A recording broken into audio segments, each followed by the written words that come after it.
अस्सलाम वालेकुम CSS forum के viewers, welcome to the new video of CSS forum, जहां पर आज मैं आपके लिए लेकर आई हूं एक नहायत इम्पॉर्टेंट टॉपिक, और वो है सब्जेक्ट सिलेक्शन। सीएसएस का एग्ज़ाम जिन्होंने देना है वो सब्जेक्ट सिलेक्शन के हवाले से काफ़ी कंफ्यूज रहते हैं, और ये एक ऐसी चीज़ है जिसके बारे में अगर आपको राइट गाइडेंस मिल जाए तो आप यकीनी तौर पर सीएसएस का एग्ज़ाम क्रैक कर सकते हैं। तो चलिए शुरू करते हैं। सबसे पहले मैं आपको बताऊंगी कि सीएसएस जो है वो कंपलसरी सब्जेक्ट्स और ऑप्शनल सब्जेक्ट्स का मजमुआ होता है। ठीक है, 600 मार्क्स जो होते हैं वो कंपलसरी सब्जेक्ट के होते हैं, और बाकी 600 आपने ऑप्शनल्स में से सेलेक्ट करने होते हैं।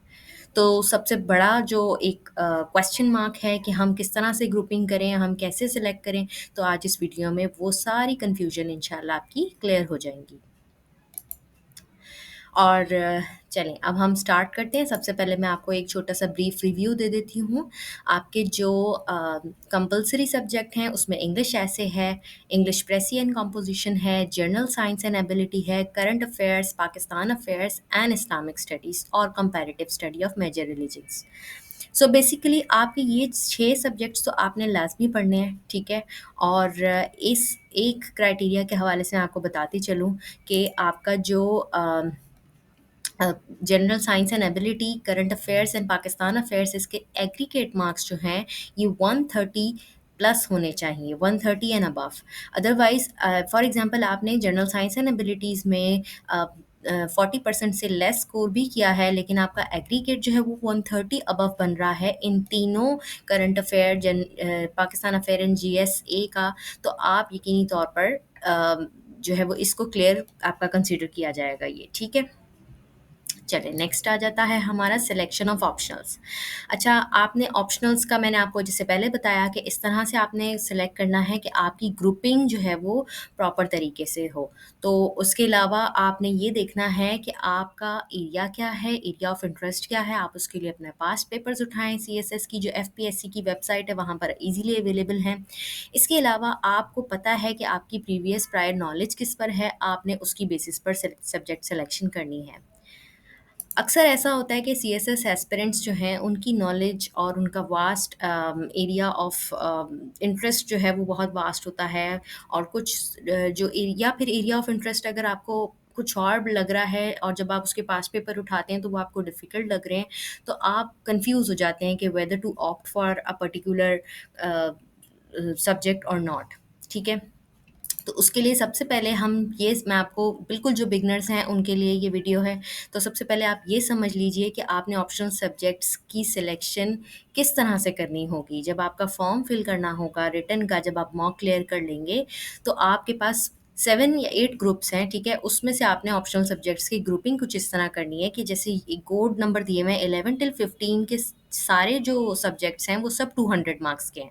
तो आप इसमें से, आप हर ग्रुप में से किसी एक सब्जेक्ट को सिलेक्ट कर सकते हैं। तो सपोज करें कि आपने इंटरनेशनल रिलेशंस को यहाँ से पिकअप कर लिया, तो आपके 200 मार्क्स आउट ऑफ 600 आपने पिक कर लिया। अब आपको बाकी जो सिलेक्शन करनी है वो होगी बाकी मजीद 400 मार्क्स की। अगर आपने यहाँ से अगेन 200 का कोई दो उठा लिए, यानी कि फिजिक्स उठा लिया, तो याद रखें आप केमिस्ट्री नहीं उठा सकते। अगर आपने केमिस्ट्री उठाया है तो आप स्टैट्स नहीं उठा सकते। मेरा कहने का मकसद ये है कि एक ग्रुप में से आप सिर्फ एक सब्जेक्ट को ही ऑप्ट कर सकते हैं, वेदर इट इज़ 200 मार्क्स और 100 मार्क्स। ये आपके कुछ इस तरह से ग्रुप्स होंगे, ठीक है? यानी आपके तकरीबन 7 ग्रुप्स हैं। ठीक है, ये आपको एफपीएससी की वेबसाइट पे इजीली पूरा डॉक्यूमेंट मिल जाएगा। ये मैंने एग्जैक्टली वहीं से उठाया है। चलें जी, अब बात कर लेते हैं हम high scoring versus risky subjects की। यूजुअली क्रिमिनोलॉजी, साइकोलॉजी, एंथ्रोपोलॉजी और इंटरनेशनल लॉ जो हैं वो हाई स्कोरिंग कंसीडर किए जाते हैं, लेकिन इट्स अप टू यू। अगर आपकी फ़िज़िक्स में ज़्यादा कमांड स्ट्रॉन्ग है, अगर आप प्योर मैथमेटिक्स के स्टूडेंट हैं, अगर आपकी फ़िलासफ़ी स्ट्रॉन्ग है, या आप कंप्यूटर साइंस ग्रेजुएशन में पढ़कर आए हैं, तो just go for it and just have some guts. Technical अगर आपकी इसमें है तो आप यकीनी तौर पर उसको एस कर सकते हैं। ऑन कॉन्ट्ररी इसके अलावा एक चीज़ जो बहुत ज़्यादा इम्पॉर्टेंट है वो ये है कि आपकी जो भी सिलेक्शन हो वो इस तरह से हो कि वो ओवरलैप कर रही हो कंपलसरी सब्जेक्ट्स की। फॉर एग्जांपल मैं आपको इसकी छोटी सी मिसाल दे देती हूँ, आईआर ओवरलैप्स करता है करंट अफेयर्स से और पाकिस्तान अफेयर्स से।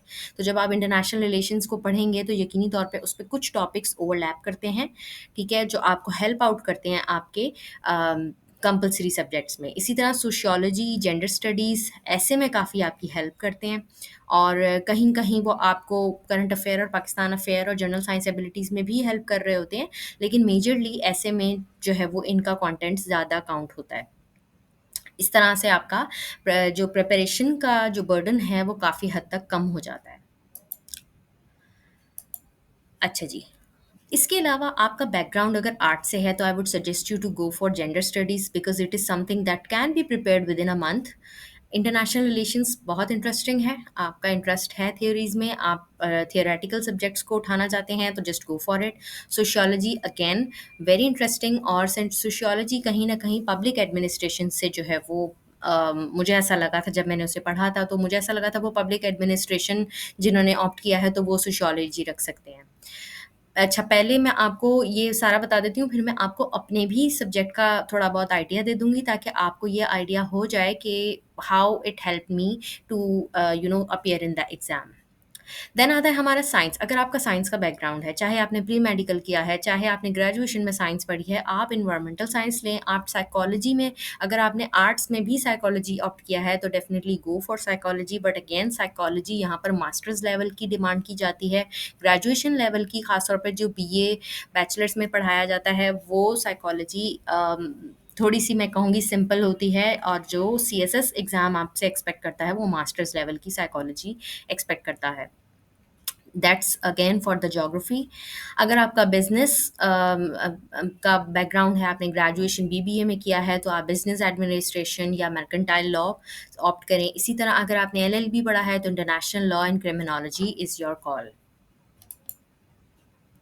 Finally don't blindly follow toppers, ठीक है, बहुत सारा हमने ये ट्रेंड देखा है पिछले कुछ सालों में, लोग फिलॉसफी ऑप्ट करने लगे हैं क्योंकि फिलॉसफी जो है एक ऐसा सब्जेक्ट है जो there is no doubt it's scoring, it gives you very good marks, ठीक है, but only if you have a very strong foundation of psychology, philosophy sorry.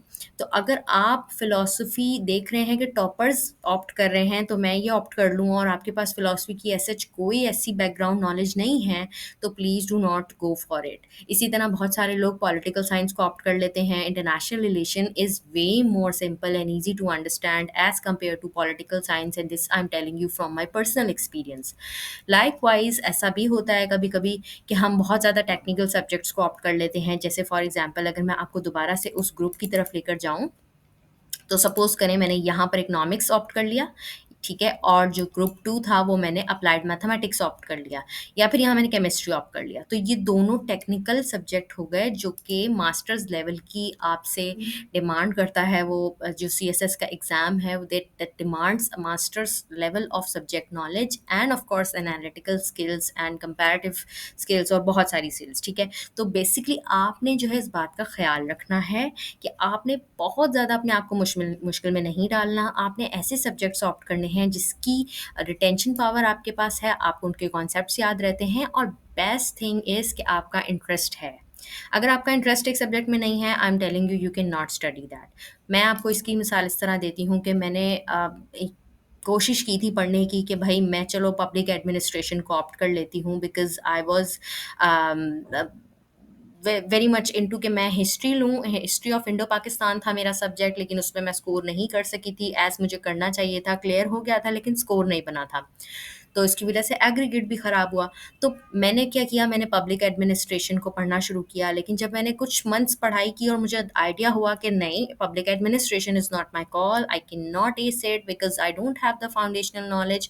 तो मैंने अगेन स्विच करके history of Pakistan and India को opt किया, because वो ऐसा topic है जो हम पाकिस्तान स्टडीज़ अपनी 9th ग्रेड से पढ़ते आ रहे हैं और हमारी उसमें काफ़ी स्ट्रॉन्ग फाउंडेशन होती है। तो ये सिंपल सी आपको एक टिप थी जो मैंने दी। ठीक है? बेस्ट ये है कि आप सिलेबस को पढ़ें, आप पास्ट पेपर की एनालिसिस करें, आप खुद से देखें, अंदाज़ा लगाएँ कि आपका सब्जेक्ट क्या है। मैं आपको ये भी कहूँगी कि अगर आप सीएसएस 2026 के लिए ऑप्ट कर रहे हैं, पढ़ने बैठ रहे हैं, तो आप अभी से सब्जेक्ट को सेलेक्ट करने के लिए आप हर दिन एक सब्जेक्ट उठाएँ और उसके पास्ट पेपर्स, उसका ओवरव्यू देखें कि वो किस तरह से सालों में उसका क्या पैटर्न रहा है और किस तरह से वो आया है, ठीक है? उसकी एनालिसिस आप करें। इसके अलावा बेस्ट ये है कि आपको बैकग्राउंड नॉलेज थोड़ा बहुत पता होना चाहिए, ठीक है? आपकी हाई स्कोरिंग होनी चाहिए, हाई स्कोरिंग तभी होगी जब आपके पास स्ट्रॉन्ग फाउंडेशन होगी। नाउ लेट्स रिवाइज़ ओके, हमारे ओवरलैप होने चाहिए सब्जेक्ट्स, बिल्कुल भी अलग-अलग नहीं होने चाहिए। मैं आपको इसकी एक और मिसाल देती हूँ, सीएसएस 2017 जब मैंने अपीयर किया था, मैंने एग्रीकल्चर, फॉरेस्ट्री और इसके साथ इकोनॉमिक्स और इसके साथ मैंने फिलॉसफी एंड साइकोलॉजी ऑप्ट किया था, ठीक है? और हिस्ट्री ऑफ इंडो पाकिस्तान। तो एग्रीकल्चर एंड फॉरेस्ट्री मैंने ये सोच कर लिया था कि मेरा प्री मेडिकल का बैकग्राउंड है, तो अब प्री मेडिकल के बैकग्राउंड से मैंने एग्रीकल्चर फॉरेस्ट्री ऑप्ट तो कर लिया and I pass the exam, but believe me it was not enough good enough कि वो मुझे एस करवाता एग्ज़ाम, ठीक है? तो वो एक अटेम्प्ट मेरा था जिससे मेरा लर्निंग एक्सपीरियंस था। लेकिन बहरहाल हम अपने एक्सपीरियंसेस से सीखते हैं और हम दूसरों के एक्सपीरियंसेस से भी सीखते हैं, तो ये ज़रूर याद रखिए कि ओवरलैपिंग सब्जेक्ट्स लें और अगर आपको लग रहा है कि आप बहुत एब्स्ट्रैक्ट स्टडी कर रहे हैं तो आप कर सकते हैं, तो go for it, there is no harm in it. Again फिर रिसोर्सेज अवेलेबल होना, रिसोर्सेज की अवेलेबिलिटी बहुत ज़रूरी है। आपके पास अगर कोई मेंटोर, कोई टीचर, कोई ट्यूटर नहीं अवेलेबल, तो आपके पास उसके ऑथेंटिक, आपके पास उसके प्रॉपर कॉम्प्रिहेंसिव सीएसएस के हवाले से रिसोर्सेज ज़रूर अवेलेबल हों, ठीक है? बहुत सारे लोग सिंधी या अरबिक या इस तरह के जो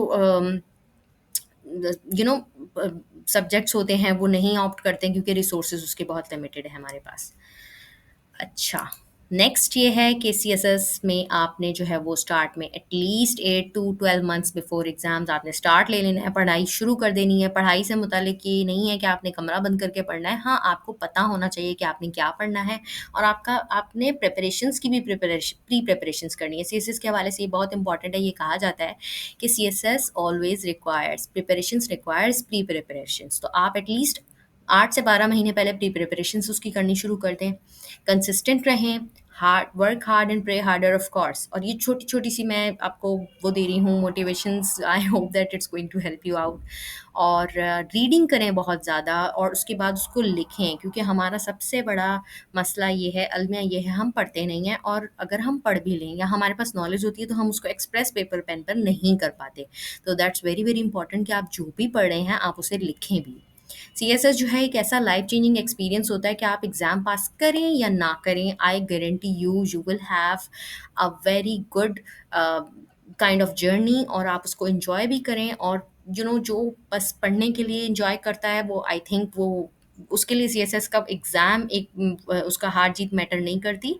it's that journey that you are come up from. Reading करें ताकि आपकी बहुत सारी अच्छी मोटिवेशनल बुक्स भी पढ़ें। टू बी ऑनेस्ट कोई एक ऐसी बुक अपने पास रखें जो आपको मोटिवेशन दे, सब्जेक्ट नॉलेज से जो हटकर हो, जिसमें हैप्पीनेस के बारे में हो, जिसमें इफ़ेक्टिव पर्सनैलिटी बनाने के बारे में हो, तो ताकि आपके पास एक मोटिवेशन रहे कि आई हैव टू, अगर मैंने ये स्टडी आवर्स कंप्लीट किए तो then I will read 2 pages of this book. और दूसरी बात, कीप इट लो की, किसी को बताने की ज़रूरत नहीं है, चुपचाप लगे रहें, अपनी धुन में अपना काम करें। और डेफ़िनेटली सीएसएस में जो है वो आपकी कॉन्फिडेंस बहुत मैटर करता है, आपकी करंट अफेयर्स, आपकी इंग्लिश लैंग्वेज स्किल्स, आपकी practice, of course practice makes a man perfect. तो ये बात कभी ना भूलें, प्रैक्टिस करते रहें, ग्रामर को देखते रहें और साइंटिफिक वोकैबुलरी, उसकी जार्गन्स, जो भी आप सब्जेक्ट सेलेक्ट कर रहे हैं उसके पर्टिकुलर जार्गन्स को ज़रूर देखें। और बस ये छोटी-छोटी सी टिप्स हैं, इस तरह की वीडियोज़ इंशाल्लाह आपको मिलती रहेंगी। अपना बहुत सारा ख़्याल रखें, इस वीडियो को लाइक, शेयर एंड सब्सक्राइब करें और उन लोगों से ज़रूर शेयर करें जो अपकमिंग कॉम्पिटिटिव एग्ज़ाम्स में अपीयर होने वाले हैं, बेशक वो पीएमएस है या वो सीएसएस है। अपना बहुत सा ख़्याल रखें। अल्लाह हाफ़िज़।